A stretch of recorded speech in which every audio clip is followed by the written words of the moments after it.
जय हिंद दोस्तों। अध्याय 1 बहुपद के बारे में इस लेक्चर में हम पढ़ने वाले हैं। जैसा कि कक्षा 9वीं में हम एक चर वाले बहुपदों, पॉलिनोमियल्स एवं उनकी घातों, डिग्री के बारे में अध्ययन कर चुके हैं। इस अध्याय में हम देख लेते हैं क्या क्या पढ़ने वाले हैं। तो इस अध्याय में हम सबसे पहले हम पढ़ेंगे बहुपद की घात।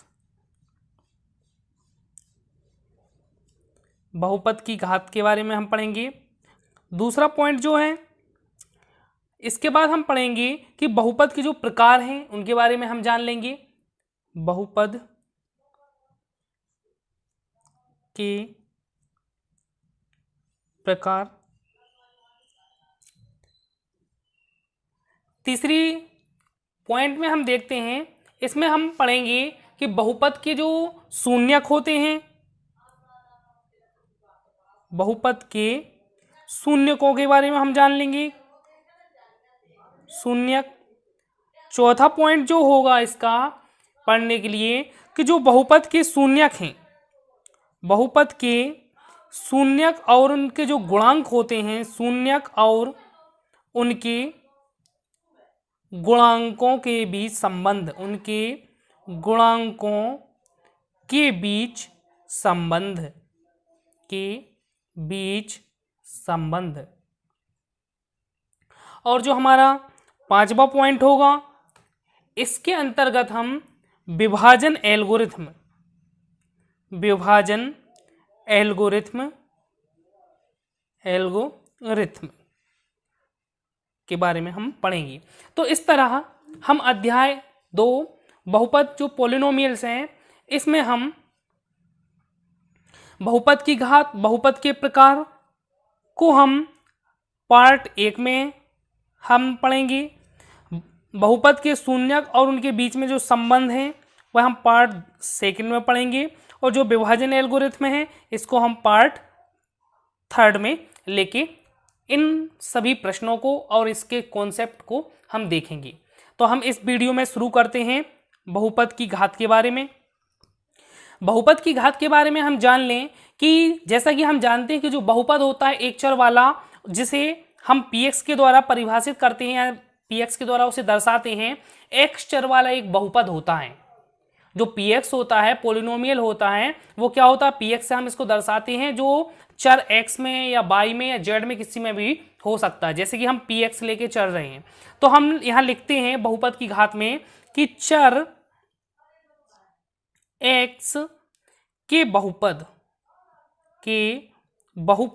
चर x का बहुपद क्या हो जाएगा हमारा, px। तो चर x के बहुपद px में जो x की उच्चतम घात होती है, x की उच्चतम घात अर्थात डिग्री को बहुपद की घात कहते हैं। तो यहां पे हमने डेफिनेशन जो परिभाषा देखी है कि चर x की बहुपद px में x की जो उच्चतम घात होगी वही घात क्या कहलाएगी, बहुपद की घात कहलाएगी। जैसे कि हम एक उदाहरण देखते हैं इसके लिए। उदाहरण,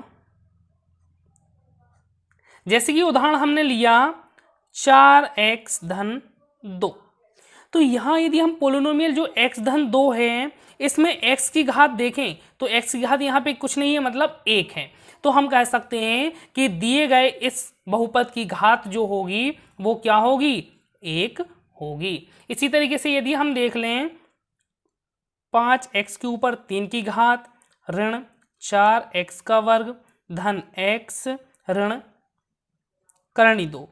यदि हम इस वाले बहुपद में देखें तो जो चर x की उच्चतम घात है वो क्या है, 3 है। इसलिए हम कह सकते हैं कि इस दिए गए बहुपद की जो घात होगी वह क्या होगी, 3 होगी। तो इस तरीके से हम किसी भी बहुपद की घात को बता सकते हैं।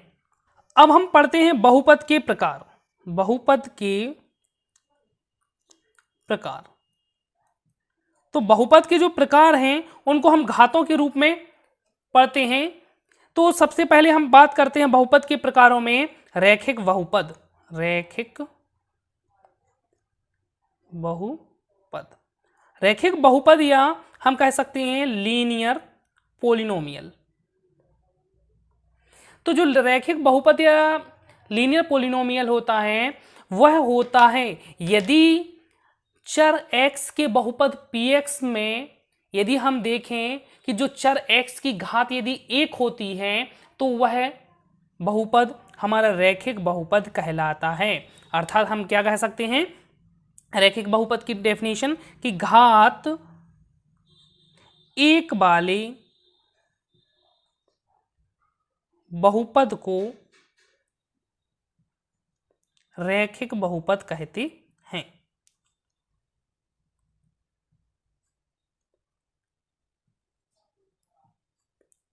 तो हम कह सकते हैं यदि हमें कोई भी पोलिनोमियल दिया है px, क्या दिया है जैसे कि 4x धन 3, हम पिछले 4x धन 2 जैसे कि हमने उदाहरण देखा था ये वाला, तो इसमें देखा कि x की जो घात है वो क्या है 1 है, घात क्या है इसकी 1। इसलिए हम कह सकते हैं कि यह जो दिया गया बहुपद है वह क्या है एक रैखिक बहुपद है, लीनियर पोलिनोमियल है। द्विघात बहुपद को बताने से पहले हम रैखिक बहुपद के यदि व्यापक रूप की बात करें, व्यापक रूप कि जो हमारा लीनियर पोलिनोमियल है रैखिक बहुपद है इसका व्यापक रूप क्या होता है, तो इसके व्यापक रूप की बात करें तो इसका जो व्यापक रूप होता है वो होता है ax धन b। मतलब हमें कोई भी रैखिक बहुपद ax धन b के रूप में प्राप्त होता है जहां पर हम कह सकते हैं a और v क्या होती हैं वास्तविक संख्याएं होती हैं, वास्तविक संख्याएं। तो हमें जो रैखिक बहुपद है ax धन b के रूप में प्राप्त होता है।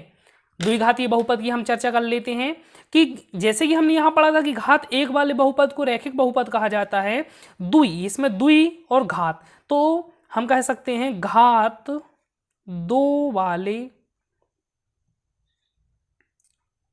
बहुपद को रैखिक द्विघात बहुपद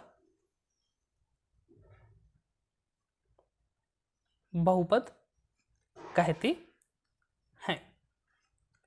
तो ऐसा कि हमने देखा कि द्विघात उसका नाम ही है द्विघात, तो घात 2 वाले जिस बहुपदों की घात 2 है ऐसे बहुपद द्विघातीय बहुपद कहलाते हैं। उदाहरण हम देखते हैं, जैसे कि हमें उदाहरण है y² - 2। यदि हम इस बहुपद में देखें तो इसमें जो चर y है इसकी उच्चतम घात या बहुपद की जो घात है वो क्या है, इसकी घात क्या है, घात है इसकी 2। इसलिए इस बहुपद को हम द्विघातीय बहुपद कहते हैं। या हम और उदाहरण देख लें, 2 - x² धन कर्ण 3 × x। तो हमें यहाँ पे क्या दिया है 2 - x² प्लस √3 × x। तो यहाँ पर यदि हम देखें इस बहुपद में तो इस बहुपद की जो घात है वह क्या है x का वर्ग है, मतलब यहाँ पे बहुपद की घात क्या है 2 है, इसलिए हम कह सकते हैं ये द्विघातीय बहुपद है। अब यदि हम इसके व्यापक रूप की बात करें, व्यापक रूप, तो जो द्विघातीय बहुपद होता है उसका जो व्यापक रूप होता है वो होता है ax² धन bx धन c, जहां पर a जो है वह शून्य नहीं होना चाहिए। यदि a का मान शून्य हो जाएगा तो x² का जो a वाला पूरा टर्म क्या हो जाएगा शून्य हो जाएगा, तो हमारे पास क्या बचेगा bx धन c, तो ये क्या बन जाएगा फिर रैखिक बहुपद बन जाएगा। इसलिए a का मान शून्य नहीं होना चाहिए। तो इस तरीके से जो बहुपद होता है वह एक रैखिक बहुपद कहलाता है। और a b c, और हम लिख सकते हैं a b c क्या है वास्तविक संख्याएं हैं, वास्तविक संख्याएं।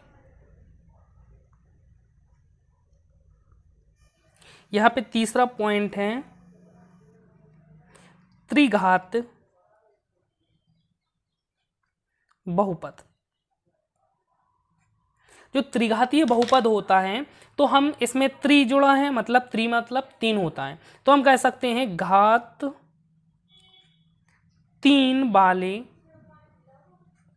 बहुपद को त्रिघात बहुपद कहते हैं। जैसे कि हम इनके उदाहरण देख लें तो उदाहरण जैसे कि 2 minus x to the power 3, तो यदि हम इस बहुपद में देखें तो इस बहुपद में x की जो उच्चतम घात है वह क्या है 3 है, अर्थात बहुपद की घात जो है वह क्या है 3 है, इसलिए यह एक त्रिघातीय बहुपद है। और हम देखें करणी 2 x के ऊपर 3 की घात ऋण 2x का वर्ग धन 3x धन 1। यदि इस बहुपद की हम घात देखें तो क्या है 3 है, इसलिए यह भी एक क्या है त्रिघातीय बहुपद है। तो हम कह सकते हैं जो त्रिघातीय बहुपद होता है उसका जो व्यापक रूप होता है वह ax के ऊपर 3 की घात धन bx स्क्वायर धन cx धन d के रूप में होता है, जहां पर a का मान क्या नहीं होना चाहिए 0 नहीं होना चाहिए, और a b c d क्या होती हैं वास्तविक संख्याएं होती हैं। यदि px x में कोई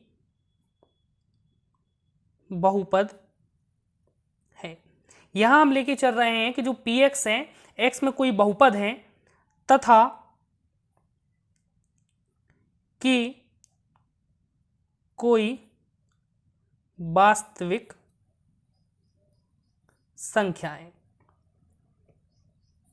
हमने यहां लेके चल रहे हैं कि जो px है x में कोई बहुपद है और k कोई वास्तविक संख्या है।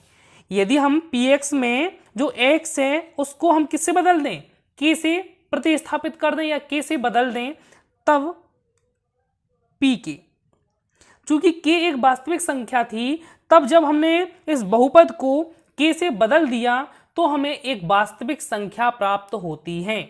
क्या प्राप्त होती है हमें यहां पर एक वास्तविक संख्या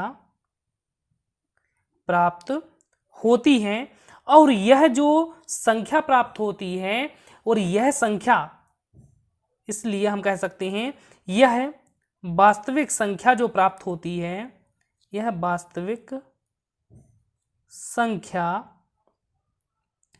बहुपद px का x बराबर k पर मान कहलाती है।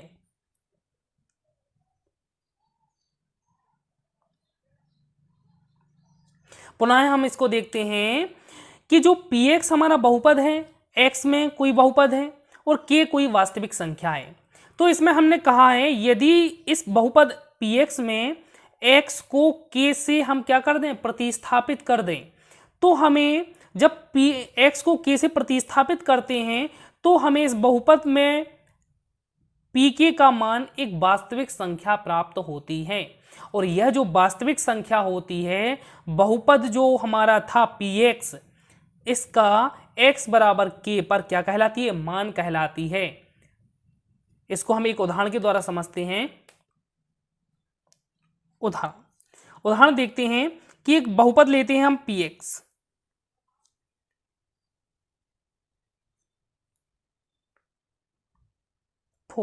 हमने यहां पे एक बहुपद लिया है px बराबर x square minus 3x minus 4 जो चर x का एक बहुपद है।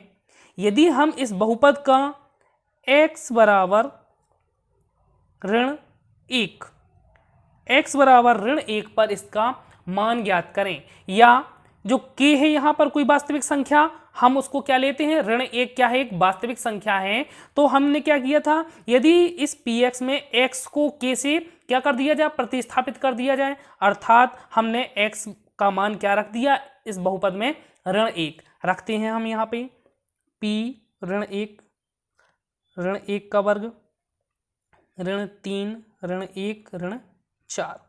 तो यहाँ ऋण 1 का वर्ग 1 हो जाएगा, ऋण 1 धन हो जाएगा, ऋण 4। तो 3 और 1 4, 4 - 4 0। तो इस तरीके से जब हमने x बराबर ऋण 1 इस px में रखा तो हमें ऋण 1 पर इस बहुपद का मान 0 प्राप्त होता है। क्या प्राप्त होता है? 0। और 0 भी क्या है? एक वास्तविक संख्या है। इसी प्रकार पुनः हम देखते हैं, यदि हम x का मान 4 रख दें, यदि हम x का मान अब क्या रख दें? 4 रख दें, तो पुनः हम देखते हैं p4 = 4 का वर्ग -3 × 4 -4। तो क्या हो जाएगा? 4 × 4 = 16, 16 - 12 - 4, 12 और 4 यहाँ ऋण के हैं तो धन जुड़ जाएंगे, तो 16 और 16 धन के हैं, तो ये क्या हो जाएगा? 0। तो इस तरीके से हमने दो मान देखे कि x बराबर ऋण 1 और x बराबर 4 पर यदि हम इन मानों को बहुपद में रखते हैं तो हमारा जो आंसर आता है, मतलब इनके जो बहुपद के मान आते हैं इन दिए गए वास्तविक संख्याओं पर, वह क्या होते हैं? 0 होते हैं। यहां हमने देखा कि यदि हम बहुपद में p-1 निकालते हैं तो उसका मान 0 आता है, यदि हम p4 निकालते हैं तो उसका मान भी क्या आता है? 0 आता है। यदि किसी बहुपद में किसी वास्तविक संख्या पर मान निकालने पर यदि उसका मान 0 के बराबर होता है तो यह जो बिंदु होते हैं, यह वह संख्याएं जिस मान पर बहुपद का मान 0 होता है वह बहुपद के शून्य कहलाते हैं। अर्थात हम कह सकते हैं, ऋण 1 और 4 बहुपद px बराबर x वर्ग ऋण 3x ऋण 4 की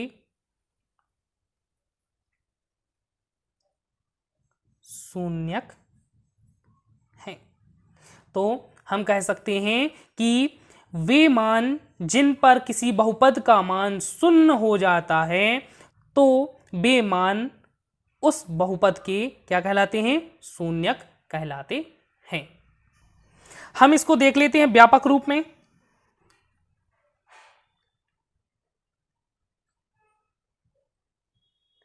यदि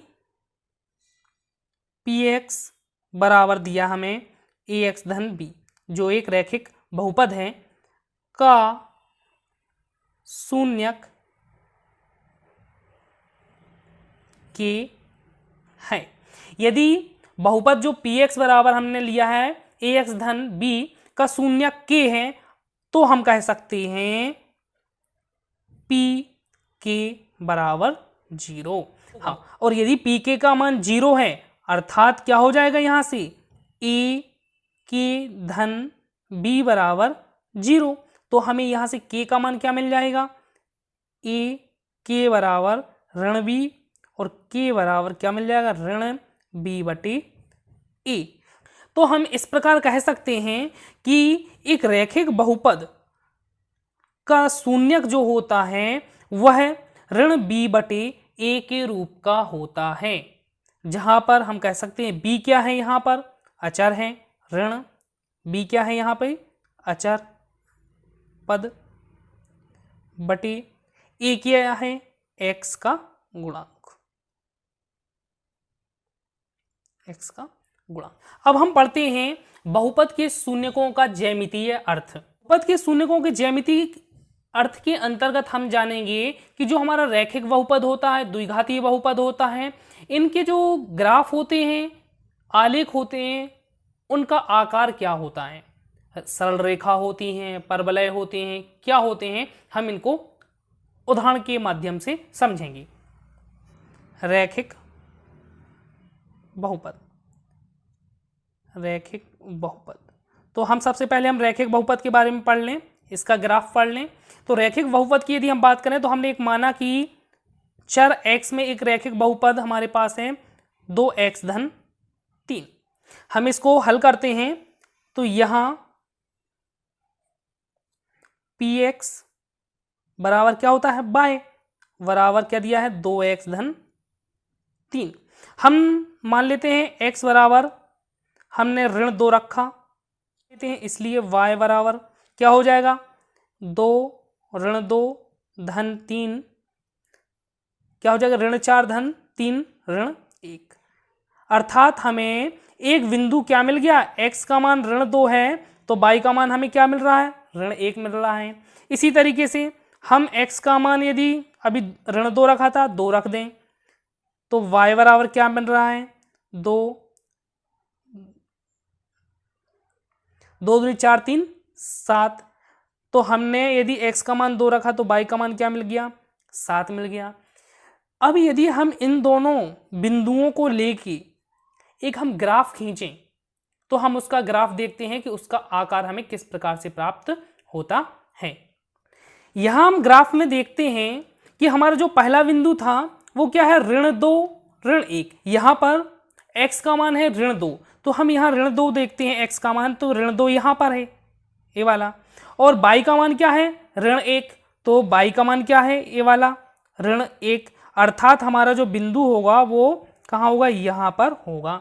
तो हम इसको लिख सकते हैं ऋण 2 ऋण 1।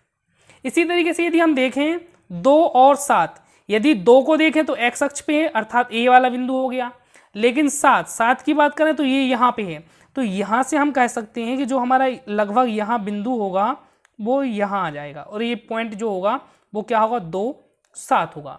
तो इस तरीके से हमें 2 पॉइंट थे जो हमने ग्राफ पर देख लिए वो कहाँ पर हैं। अब यदि हम इन पॉइंटों को मिला दें, यदि हम इन पॉइंटों को मिला दें तो हमें क्या है एक सरल रेखा प्राप्त होती है। तो इस प्रकार हम कह सकते हैं कि जो हमारा रैखिक बहुपद है, रैखिक बहुपद ax धन b जहां a बराबर नहीं है 0 के लिए ग्राफ का आकार सरल रेखा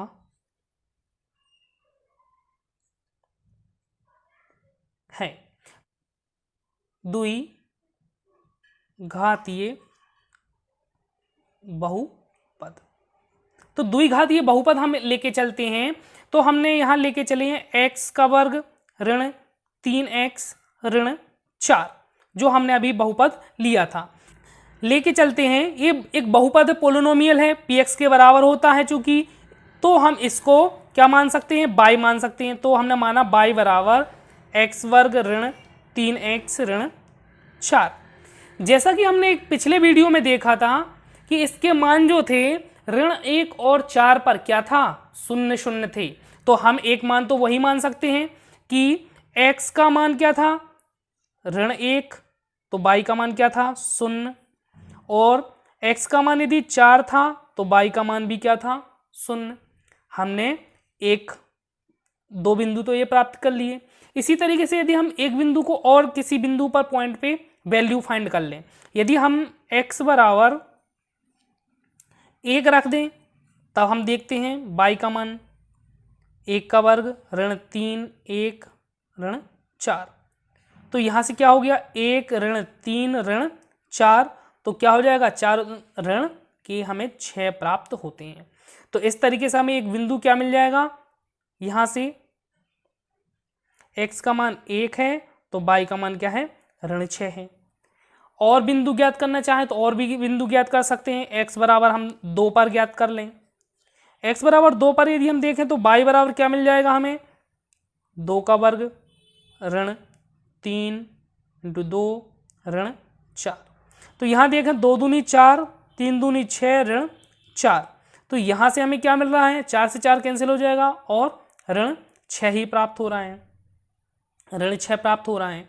तो हमें इस तरीके से हम कह सकते हैं x की मान 2 है तो y का मान भी क्या आ रहा है ऋण 6 आ रहा है।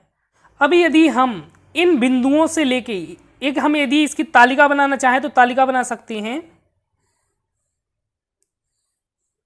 x y, तो सर्वप्रथम x का मान ऋण 1 था तो y का मान 0 मिला, 4 था जब 0 मिला, यहाँ पे x का मान क्या था हमारा 1, x का मान 1 था तो ऋण 6 मिला, और 2 था तो भी हमें ऋण 6 ही प्राप्त होता है। तो इस प्रकार हमने देखा कि x के अलग अलग मानों के लिए हमें y के अलग अलग मान प्राप्त होते हैं। अब हम इसके ग्राफ को देखते हैं।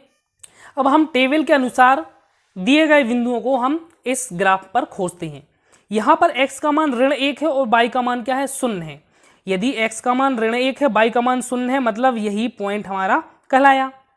इसके बाद हम देखते हैं x का मान 4 है और y का मान क्या है 0 है। तो y का मान क्या है 0 है और x का मान क्या है 4, अर्थात ये वाला पॉइंट कहलाया। इसके बाद देखते हैं x का मान 1 है और y का मान ऋण 6 है। तो यहाँ से हम देखते हैं x का मान हमारा 1 है लेकिन y का मान क्या है ऋण 6 है, तो हमें ऋण 6 यहाँ पे, मतलब लगभग हमें यहाँ पे पॉइंट प्राप्त हो जाएगा। इसी तरीके से हम देखते हैं कि जब x का मान हमें 2 है तो y का मान भी क्या हो रहा है ऋण 6 प्राप्त हो रहा है। x का मान यदि हम देख लें 2 है तो y का मान हमें क्या प्राप्त हो रहा है ऋण 6। तो यहाँ पे हम देखते हैं y का मान हमें क्या प्राप्त हो रहा है ऋण 6 ही प्राप्त हो रहा है। तो हम इस प्रकार कह सकते हैं कि इस प्रकार हमें ये क्या हुए बिंदु प्राप्त होते हैं। तो यदि हम इन बिंदुओं को आपस में मिलाएं तो हमें इनसे सरल रेखा तो मिलने वाली नहीं है, ठीक है। तो हम इन बिंदुओं को मिलाते हैं तो कुछ हमें इस तरीके से ग्राफ प्राप्त होगा। कुछ इस तरीके से हमें ग्राफ प्राप्त होगा। और भी हम बिंदुओं को खोज सकते थे हल करके, तो उनसे और अच्छा ग्राफ बन सकता था। तो इन बिंदुओं को हमें मिलाने पर हमें एक ग्राफ प्राप्त हो रहा है जो x अक्ष को दो बिंदुओं पर प्रतिच्छेद कर रहा है। और यह जो ग्राफ होता है, यह ग्राफ जो होता है यह कैसा है परवलय आकार का ग्राफ होता है। तो हम इस प्रकार कह सकते हैं कि जो द्विघाती बहुपद होता है ax वर्ग धन bx धन c, जहां a बराबर नहीं है 0 और a b c क्या होती हैं वास्तविक संख्याएं होती हैं, संख्याएं का ग्राफ या तो ऊपर की ओर इस तरीके से प्राप्त होता है या नीचे की ओर इस तरीके से प्राप्त होता है। तो हम इस प्रकार से कह सकते हैं कि जो द्विघाती बहुपद होता है उसका जो आकार होता है इस प्रकार से ऊपर की ओर खुला हुआ या नीचे की ओर खुला हुआ प्राप्त हो सकता है। और यह नीचे की ओर खुला हुआ या ऊपर की ओर खुला हुआ डिपेंड करता है a के मान पर। तो और इन वक्रों को हम क्या कहते हैं परवलय कहते हैं। ax धन b के रूप का एक सरल रेखा प्राप्त हो रही थी। तो एक सरल रेखा प्राप्त होने पर हमें जो x अक्ष था हमारा उसको वो क्या कर रहा था एक बिंदु पर काट रहा था किसी। लेकिन यहां पर यदि हम देखें कि जो हमारा द्विघातीय बहुपद है वह x अक्ष को कितने बिंदुओं पर काट रहा है दो बिंदुओं पर काट रहा है। तो हम कह सकते हैं कि कोई भी ग्राफ जो x अक्ष को जितने बिंदुओं पर काटता है उसके उतने ही शून्यक होते हैं। जैसे कि द्विघाती बहुपद के शून्यक 2 होते हैं तो इसका ग्राफ जो है x अक्ष को 2 बिंदुओं पर काट रहा है। यदि कोई ग्राफ x अक्ष को 3 बिंदुओं पर काट रहा है तो उसके शून्यक 3 होंगे। तो इस प्रकार हम उनके शून्यकों को भी ग्राफ के आधार पर ज्ञात कर सकते हैं। यहां हम प्रश्नावली 2.1 को हल करते हैं।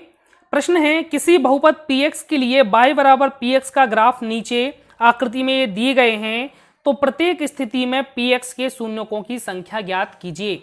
तो हम यहां से शून्यकों की संख्या को देखते हैं। तो यहां पर हम ग्राफ देखते हैं कि यहां पर जो ग्राफ है वह एक सरल रेखा है लेकिन वह क्या है y अक्ष को प्रतिच्छेद कर रही है। लेकिन हमारा जो बहुपद है वह क्या है x में एक बहुपद है, इसलिए हम कह सकते हैं कि जो आकृति 1 है इसका कोई भी शून्यक नहीं होगी क्योंकि यह x अक्ष को किसी भी बिंदु पर प्रतिच्छेद नहीं कर रहा है। यदि हम दूसरा ग्राफ देखें तो इसमें जो ग्राफ है वह x अक्ष को एक बिंदु पर प्रतिच्छेद कर रहा है। तो हम कह सकते हैं कि जो दिया गया ग्राफ दूसरा है इसके शून्यकों की संख्या 1 होगी। तीसरा हम ग्राफ देखते हैं।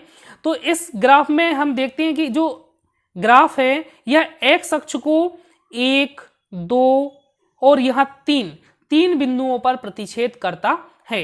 इसलिए हम कह सकते हैं कि इस आकृति की जो शून्यक होंगे वह 3 होंगे। इसी तरीके से हम देखते हैं चौथी आकृति में कि जो एक्स अक्ष है उसको जो ग्राफ है वह ऊपर की ओर खुला हुआ है, अर्थात ये क्या है, द्विघातीय बहुपद का ग्राफ है। और यह ग्राफ जो है एक्स अक्ष को 1, 2 बिंदुओं पर प्रतिच्छेद करता है, अर्थात इसके शून्य कितने होंगे, 2 होंगे। पांचवा ग्राफ देखते हैं। तो यहां पर हम देखते हैं कि जो ग्राफ है वह एक्स अक्ष को 1, 2, 3, 4 बिंदुओं पर प्रतिच्छेद करता है, अर्थात यह 4 घात का बहुपद होगा और इसके शून्य कितने होंगे, 4 होंगे। हम यहां पर देखते हैं कि यह जो बहुपद है यह एक्स अक्ष को यहां पर 1 बिंदु पर, यहां पर 2 बिंदु पर, यहां पर 3 बिंदु पर क्या कर रहा है, प्रतिच्छेद कर रहा है। इसलिए इसके शून्यकों की संख्या कितनी होगी, 3 होगी। तो इस प्रकार हमने प्रश्नावली 2.1 के ग्राफों को हल किया और हमने इसके कॉन्सेप्ट को समझा।